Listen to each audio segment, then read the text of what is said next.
to my workshop. Tonight we're going to do an update on where I'm at with the engine, fitting it in. I haven't got the bell housing here because I've taken over the machinist, because the problem with the machinist is they say next week and it's always a freaking month later or 2 months, because they've been smelling that soluble oil too much. It goes into their brain.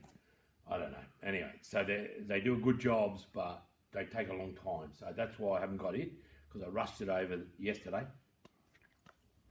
But tonight we might do a quick Ari Vatman story. Now, this story was told to me by Colin Bond.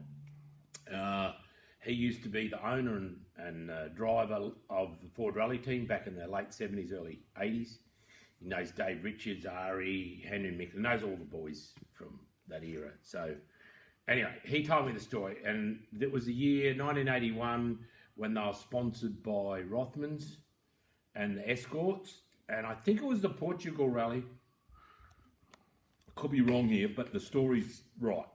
So what happened was Hanno's first car on the road, and between the recce and the rally, someone had done something to the road, whether they'd ripped up the bitumen or they put gravel on, fixed some potholes.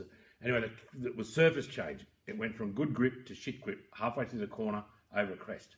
So anyway, so Hanno's first car on the road, he's fucking top gear, fucking turn in the corner, and he's lost it, and he's gone over the side of the cliff, down the hill, boom, boom, boom, boom, boom, down into the gully, landed on his wheels. And he's quickly, get out of the car, quick. He says to Arnie, get out. And they're starting to undo the seat belts and helmets and everything. And he's going, why? It's not on fire. What's wrong? He said, no, Ari is coming. So they're quickly out and they're legging it through the trees, and they get I can hear Ari coming. They're running, trying to get away. Same thing. Down through the trees. And Mikkela's car's like that, and Ari's landed upside down. And Ari turned to Dave and went, oh, Dave, it is a very big accident.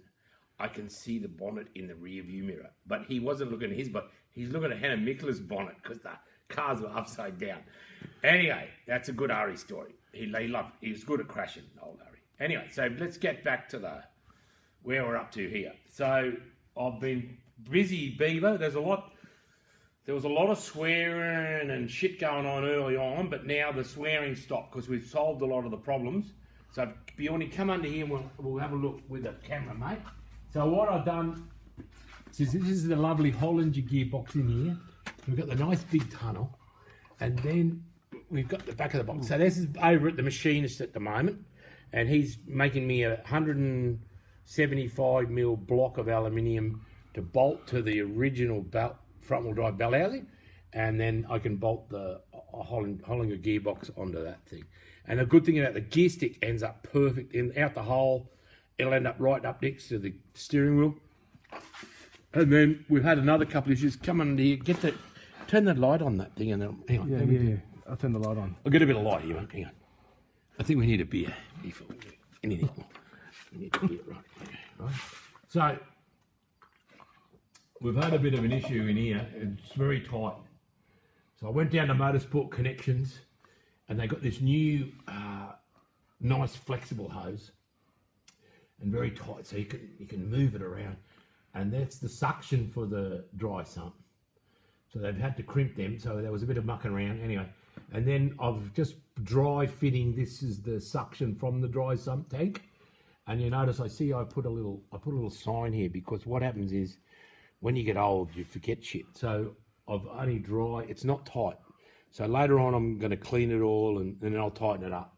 So when you get old, you need to write notes. When you're young blokes, they need to write on their dick. So when they're at home playing with it, they'll remember what they should have done that day or that night or the next day. So that's a good little tip to do that little thing. So I've just tacked the mounts in. I'm going to gusset them in later. Once I get the bell housing in, then I'll make the rear gearbox cross member. So to come around the front here, I'll show you how tight it is. Okay, so can you see that up there? So you can see where I've cut off the old engine mounts off the cross member. and now I'm using them again here on the engine mount bracket. So I've made them so I can unbolt them, because if I've got to change the bush, it's easy to pull that bracket off the engine. Can you see that? It's not finished yet, so I'm going to plate it all up so it's all gusseted. You got it? Now just move over Can to you the see right it? bit. Okay. Ooh, Is that better? There's the other camera. Yeah. Okay, yeah. Yeah, That's so better. now I can pull that off, change the bush if the bush needs servicing. So I've cut all that, re-strengthened it. I've got a little bit of wood under here to hold the engine up, and then I've got these nice new technology. So that's a swivel type fitting, and I'll zip tie that in the right place when everything gets tightened up and finalised. So I got the engine back from where it was sitting over here, so it's really close. So I've got a finger.